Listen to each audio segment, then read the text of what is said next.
పాకిస్తాన్పై ప్రతీకారం ఎలా తీర్చుకోబోతోంది? ఈ విషయంలో పాకిస్తాన్కి చాలా భయం నెలకొని ఉంది. నిజానికి భారత్ ఏం చేయబోతోందో భారత్కి మాత్రమే తెలుసు. దాని పర్యవసానం ఎలా ఉండబోతోందో పాకిస్తాన్కి చాలా స్పష్టంగా తెలుసు. కానీ పాకిస్తాన్కి తెలియంది ఏంటి అంటే భారత్ ఎప్పుడు చేయబోతోంది అనే విషయం మాత్రం పాకిస్తాన్కి తెలియదు. అందుకే పాకిస్తాన్ గంటలు లెక్క పెట్టుకుంటుంది, రోజులు లెక్క పెట్టుకుంటుంది. నిన్ను కూడా మనం చూసాం, 24 గంటలంది, 36 గంటలంది. ఇప్పుడు అదే రక్షణ శాఖ మంత్రి ఏమన్నాడో తెలుసా? భారత్ ఏదో చేయబోతోంది, రోజులు గడుస్తున్న కొద్దీ గ్రౌండ్లో పరిస్థితులు ఏమీ బాగాలేదు, రోజులు గడుస్తున్న కొద్దీ గ్రౌండ్లో పరిస్థితులు ఉద్రిక్తంగా మారుతూ ఉన్నాయి. కానీ భారత్ ఏదో చేయబోతోంది, ఏమన్నా చేస్తే మేము ఊరుకునేది లేదు అని ఈ పాకిస్తాన్ రక్షణ శాఖ మంత్రి అంటూ ఉన్నాడు. ఇప్పుడు మీరు ఆర్టీవీ స్క్రీన్ పైన చూస్తున్నారు, ఈ బాక్స్లో చూస్తున్నారు. కింద ఆ బాక్స్లో మాట్లాడుతున్న వ్యక్తి పాకిస్తాన్ రక్షణ శాఖ మంత్రి. బాక్స్లో మనకి మాట్లాడుతున్న దృశ్యాలు మనకి కనిపిస్తూ ఉన్నాయి. అందులో ఏమంటున్నాడంటే భారత్ ఏదో చేయబోతోంది, కానీ దేవుడే కాపాడాలని. మేము శాంతిని కోరుకుంటూ ఉన్నాం, కానీ భారతదేశం మాత్రం మాపై దాడి చెయ్యాలి అని ముందుకు వెళుతుంది. గ్రౌండ్లో పరిస్థితులు చాలా ఉద్రిక్తంగా ఉన్నాయని ఈ పాకిస్తాన్ రక్షణ శాఖ మంత్రి అంటూ ఉన్నాడు. ఇప్పుడు ఆ పాకిస్తాన్ రక్షణ శాఖ మంత్రినే మీరు చూస్తున్నారు. క్షేత్రస్థాయిలో భారత్ చాలా తీవ్ర చర్యలు తీసుకుంటోంది అని పాకిస్తాన్ రక్షణ శాఖ మంత్రి అంటూ ఉన్నాడు. నిన్న రక్షణ శాఖ మంత్రి అన్న మాటలు కూడా మనకు గుర్తున్నాయి కదా. మా దగ్గర ఉన్న ఇంటెలిజెన్స్ రిపోర్ట్ పక్కా సమాచారం ఉంది, పక్కా రిపోర్ట్ ఉంది, భారత్ ఏదో చేయబోతోందని. నిజమే, భారత్ ఏదో చేయబోతోంది. ఏం చేయబోతోంది అనేది భారత ప్రభుత్వానికి తెలుసు, భారత ఆర్మీకి తెలుసు. ఏం చేసింది అనేది మాత్రమే మనకు ఆ తర్వాత తెలుస్తుంది. కాబట్టి భారత ప్రభుత్వం ఏం చెబుతోంది అన్నంత వరకే మనం మాట్లాడుకుందాం. ఏం చేస్తుంది, ఎప్పుడు చేస్తుంది అనే విషయాలు బహుశా మనకు తెలిసినా కూడా మనం మాట్లాడుకోవద్దు, ఎందుకంటే అది శత్రువుకు లీక్ చేసినట్టుగా ఉంటుంది. కాబట్టి మేము ప్రభుత్వం చెబుతున్నటువంటి, ప్రభుత్వం ఇస్తున్నటువంటి ఇన్పుట్స్ వరకు మాత్రమే మేము చెప్పాలనుకుంటూ ఉన్నాం. అంతకుమించి మనకి ఏదైనా సమాచారం తెలిసినా, మన కదలికలు కళ్ళ ముందు కనపడినా మేము ఆ విషయాన్ని మీకు చెప్పడం లేదు. అందుకే పాకిస్తాన్ భయాన్ని మాత్రమే మీకు చెప్పాలని అనుకుంటూ ఉన్నాం. ఎస్, భారత్ ఖచ్చితంగా చేయబోతోంది. ఇప్పటికే మోదీ అన్న మాటలు కూడా మీరు గుర్తు చేసుకోండి. మోదీ అన్న మాటలు ఐడెంటిఫై, ట్రేస్ అండ్ పనిష్. బీహార్లో మోదీ అన్న మాటలు మనకి చాలా స్పష్టంగా గుర్తున్నాయిగా. Identify, trace and punish. ఇప్పుడు పాకిస్తాన్ని ఈ 3 మాటలు బెంబేలెత్తిస్తూ ఉన్నాయి. ఇప్పుడు పాకిస్తాన్ ఈ 3 మాటలు భయపెడుతూ ఉన్నాయి. అందుకే పాకిస్తాన్ అంటూ ఉంది. ఇప్పుడు ఏమంటున్నాడో తెలుసా ఈ రక్షణ శాఖ మంత్రి? దేవుడే కాపాడాలి, మేము శాంతిని కోరుకుంటూ ఉన్నాం, ప్రపంచ దేశాల ముందు మేము కలగజేసుకోవాలని కోరుకుంటూ ఉన్నాం, కానీ భారత్ మాత్రం మా మాటలు వినడం లేదు. భారత్ మమ్మల్ని ప్రపంచం ముందు దోషిగా నిలపాలని అనుకుంటోంది. ఉగ్రవాద చర్యలకు మాకు సంబంధం లేదు, మేము కూడా ఉగ్రవాద పీడిత దేశమే అని ఈ రక్షణ శాఖ మంత్రి అంటూ ఉన్నాడు. యుద్ధం జరిగితే దేవుడే సహకరించాలని అంటూ ఉన్నాడు.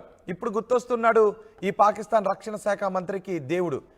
మరి ఇప్పటి వరకు ఉగ్రవాదులను పెంచి పోషించినప్పుడు, ఆ ఉగ్రవాదులు దాడి చేసినప్పుడు ఈ పాకిస్తాన్ రక్షణ శాఖ మంత్రికి దేవుడు గుర్తు రాలేదు, మానవత్వం గుర్తు రాలేదు, శాంతి గుర్తు రాలేదు. ఇప్పుడు భారత్ ఏదో తీసుకోబోతోంది, ఏదో యాక్షన్ తీసుకోబోతుందని. ఎస్, ఖచ్చితంగా భారత్ యాక్షన్ తీసుకోబోతోంది. కానీ ఏం చర్యలు తీసుకోబోతోంది అనేది భారతదేశానికి, భారత ప్రభుత్వానికి, భారత సైనికులకు చాలా స్పష్టంగా తెలుసు. దాని పర్యవసానం ఎలా ఉంటుందో కూడా ఈ పాకిస్తాన్కి తెలుసు.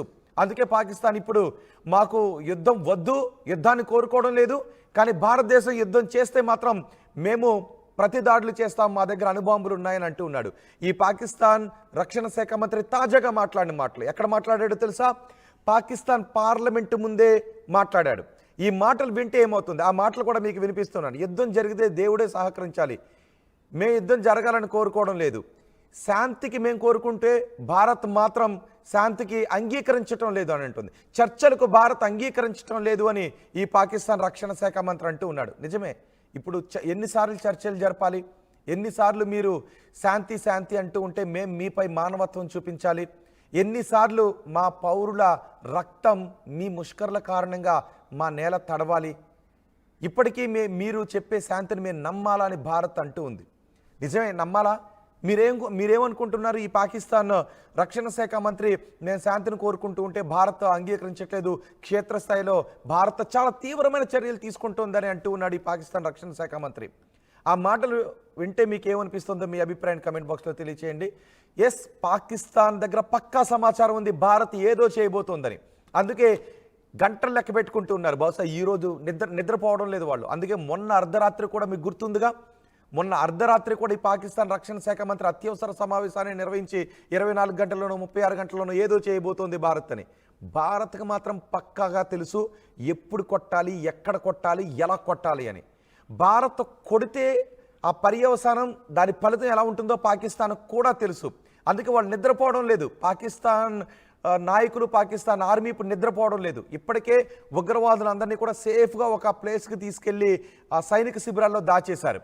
ఆ ఉగ్రవాదులతోనే బహుశా ఇప్పుడు యుద్ధం చేసే పరిస్థితి కూడా ఉంటుంది. వాళ్ళు రాత్రి పగలు నిద్రపోవడం లేదు. ఆ భారత సరిహద్దుల వైపు, ఆకాశం వైపు చూస్తూ కూర్చుంటున్నారు. ఎందుకంటే భారత్ ఎప్పుడు ఏ మూల నుంచి దాడి చేస్తుందనే ఒక భయం వాళ్ళని వెంటాడుతుంది. అందుకే ఆర్మీ చాలా కీలక నాయకులు కూడా ఇప్పుడు రాజీనామాలు చేసి వెళ్ళిపోయారు.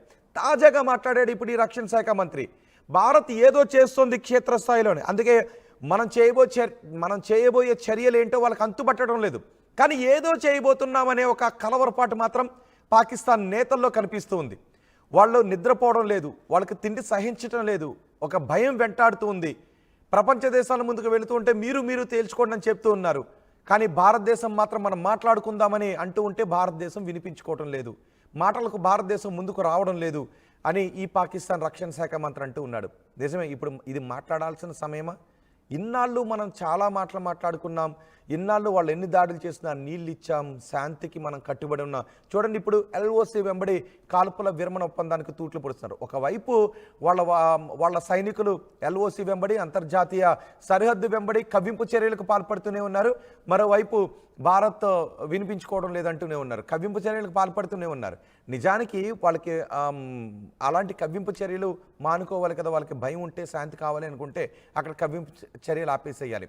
అంటే ఆ కవ్వింపు చర్యలు కూడా ఎందుకంటే మేమేమీ భయపడడం లేదు, మేము తక్కువ తినలేదు, మేము చాలా బలంగా ఉన్నాం, మా ఛాతి ఇన్నంగులాలు అని చెప్పుకునేటటువంటి ప్రయత్నం చేస్తున్నారు.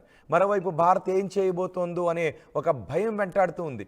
ఆ భారత్ ఒకవేళ చర్యలు తీసుకుంటే కార్గిల్లో నవాజ్ షరీఫ్కి బాగా గుర్తుంటుంది. ఎందుకంటే కార్గిల్లో మనం వాళ్ళని తరిమి కొట్టాం, వాళ్ళ సైనికుల్ని మనం తరిమి కొట్టాం, అంతర్జాతీయ సమాజం ముందు వాళ్ళని దోషులుగా నిలబెట్టాం. ఆ కొట్టే దెబ్బలు ఎలా ఉంటాయో నవాజ్ షరీఫ్కి బాగా తెలుసు. అందుకే నవాజ్ షరీఫ్ వాళ్ళ తమ్ముడే ఇప్పుడు ప్రధానిగా ఉన్నాడు కాబట్టి షహబాజ్ షరీఫ్ దగ్గరికి వెళ్ళి భారత్తో యుద్ధం చేస్తే మనం దెబ్బతింటామని మెల్లగా వెళ్ళి చెప్పొచ్చాడు. ఇప్పుడు ఈ రక్షణ శాఖ మంత్రి రోజుకో మాట మాట్లాడుతున్నాడు. వాళ్ళ నాయకులు రోజుకో మాట, మా దగ్గర ఇన్ని అణుబాంబులు ఉన్నాయి, మా దగ్గర మేము తగ్గేదే లేదు, మా సైనికులు చాలా గొప్పోళ్ళు అని వాళ్ళ సైన్యంలో బలం నింపే, ఆత్మస్థైర్యాన్ని నింపే ప్రయత్నం చేస్తూ ఉన్నారు. కానీ వాళ్ళలో ఒక భయం వేటాడుతూ ఉంది. ఎందుకంటే ఒకటి గుర్తుచేసుకోండి, శత్రువును కొట్టే దెబ్బ కంటే కొడతాడు ఎలా కొడతాడో అని కలవరపాటు ఉంటుంది చూసారా. ఆ దెబ్బకి శత్రువు సగం చచ్చిపోతుంటుంటాడు. మనం ఇలాంటి నానుళ్ళు వింటుంటాం కదా, కొన్ని అఫ్కోర్స్ సినిమాల్లో డైలాగులు వింటుంటాం, కానీ నిజం కూడా అదే. ఎవరికైనా ఒక శత్రువు ఉంటాడు, ప్రత్యర్థి కొడతాడు అన్నప్పుడు ఈ శత్రువుకు నిద్ర పట్టదు, ఎటువైపు నుంచి కొడతాడనే ఒక భయం ఉంటుంది. తింటున్నా పడుకుంటున్నా, కనీసం పడుకుందామన్నా కళ్ళు మూతపడవు, చూస్తూనే ఉంటుంటారు. ఇట్లా వాళ్ళ ఆలోచన అలా ఉంటుంది, ఒక టెన్షన్ ఉంటుంది. ఇప్పుడు పాకిస్తాన్ ఆ టెన్షన్లో ఉంది. ఎందుకంటే భారత్ కొడుతుంది అని తెలుసు, కానీ ఎప్పుడు కొడుతుంది, ఎలా కొడుతుంది